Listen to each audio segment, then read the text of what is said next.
Welcome to the NWI.com Political Roundtable for Thursday, January 19th. I'm Robert Blaszkiewicz, Assistant Managing Editor of The Times. Joined with me today, Doug Ross, Editorial Page Editor of The Times. Times columnist Mark Kiesling can't be with us today. Hopefully he'll be back next week, but we've got plenty to dive into this week. Let's start off with local county politics. Candidate filings have begun, so there's a lot of interesting developments there, Doug. Oh, there's a lot. Why don't we start at the kind of like the legislative level? Sure. Earlene Rogers is going to have a fight. She's got Darren Washington, and well, he's not the only opponent, but he's got a lot of experience on the school board in Gary, so that's going to be a pretty tough. On the Democratic side, which is where the contest really is in a district that centers on Gary. Right. Sure. Right. Sure. That's going to be an interesting one. And then we got the redistricting, which is kind of shuffle things around, and we've got current legislators who look like they might be running against each other. Well, maybe.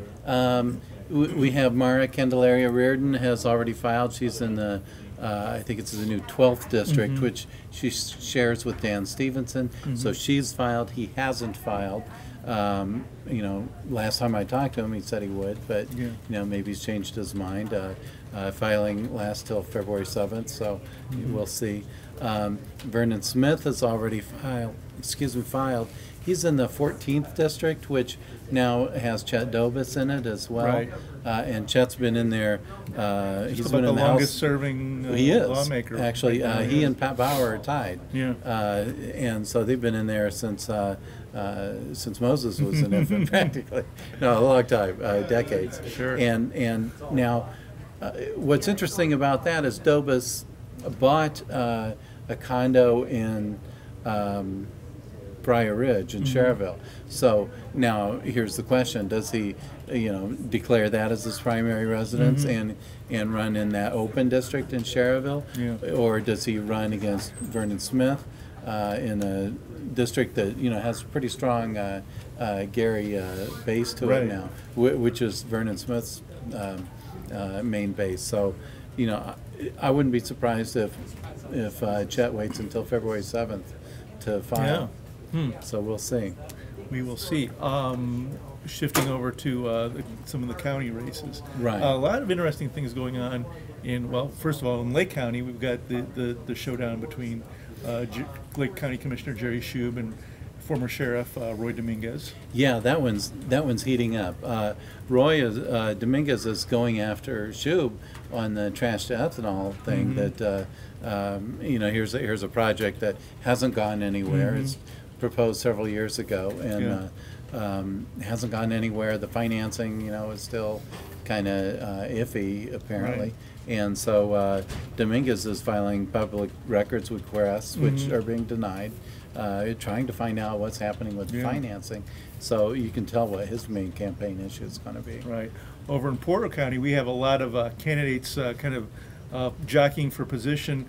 Some county council candidates running for commissioner. That's interesting. You see city council candidates. Anthony Copeland was on the city council, not when he ran, but before, so he had city council experience. Reagan, and that was in East Chicago, he became mayor. Reagan Hatcher was on the council, ran for mayor in Gary. So you see the council to mayor progression. Well, this is pretty much the same thing. County council to county commissioner, which is essentially the mayor with three heads for the county. and so already filing from the council, I think Jim Biggs has filed to run against John Evans. And that's the North County Commission. That's right. That's North County. Now in South County, you have Laura Blaney, who is currently on the council filing for the South District as a Democrat, and then as a Republican, I'm not sure if he's filed yet, but I've heard he is planning to, would be Jim Polaric. And we're not sure yet if the South County Commissioner currently Carol Knobloch, if she's going to seek re-election. Right, she's been on there for years. It was interesting. We thought possibly that Dan Whitten would try to make the jump from the county council to the commissioners, but he's going to stay where he is and at least seek re-election to the county council. Right. So that'll be interesting. And another interesting one is on Friday we've heard that Joe Wazalek, who was a former Highland Town Council member, now lives in Portage, told us that he is planning to file for county council in Porter County. Yeah. So that'll be interesting. Yeah. Well, shifting gears to state politics, of course, right to work continues to be the ongoing issue in the State House. And with that as a backdrop, it's very interesting that the Republican Party has tapped Indiana Governor Mitch Daniels, who has been at the center of this controversy, because supporting the right to work legislation, that they've tapped him to give the Republican response to Barack Obama's State of the Union address next Tuesday. That is an interesting choice, I think.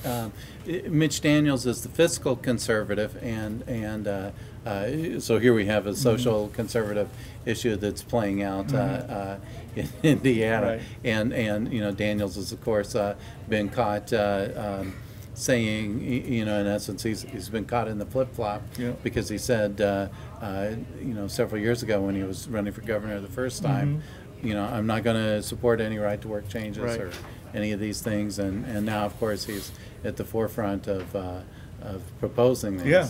So, you know, here's our flip-flop guy is going to give the Republican version of the State of the Union. Yeah.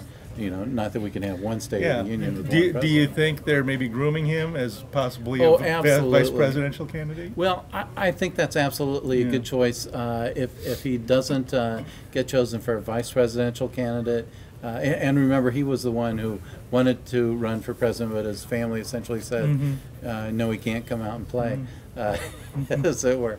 But I would see him as in a cabinet level position, if not vice president. Yeah. How about the other high-profile state races? We've got Daniels offering his endorsement to Richard Lugar in the Republican That's primary. a major thing. Now, to me, that was a foregone conclusion because, you know, Lugar was Daniels' mentor, so there's a long right. I mean, relationship. Daniels was his chief of staff, Yeah. campaign manager Sure. a couple times. But it was a really strong endorsement, and you know, when you read Daniels' book about keeping the republic, he gives a mention to Richard Murdoch, who's as a fellow fiscal conservative. So you know, Murdoch's a Tea Party guy, so we'll see. There's a big fundraising gap there too. Right. And speaking of fundraising, there's a fundraising gap in the governor's race between the Right. the primary Democrat and primary Republican candidates there. Right. The John Gregg raised something like 1.7 million last year, which isn't you know all that bad, I suppose, until you stack it against the 5 million you know that Mike Pence, who's you know got the congressional experience, Mike Pence earned. So you know that's 3 times the amount. That's a huge benefit. Sure there. is. Well, there's tons. And don't forget that Jim Wallace is in that race. Exactly, on the too. Republican side. Yeah. And so that's going to be interesting. He's a guy with Kankakee Valley group. Sure. Pence seems to be in the driver's seat, though. Oh, for the absolutely. nomination. So, obviously, tons to talk about nationally that we didn't even get to because we ran out of time. But obviously, the South Carolina primary is Saturday. All eyes seeing whether Gingrich can challenge Romney, or if Romney continues his strong run. toward And the looking back to nomination. Iowa and saying that Santorum, you know, got that instead of Romney in a close one. So that might help And Santorum. Ron Paul's still lurking there, so he's not going anywhere. So, tons to keep an eye on, and we'll be looking at that along with all the rest of the developments. So thanks for watching this week. We'll be back next week with another political roundtable.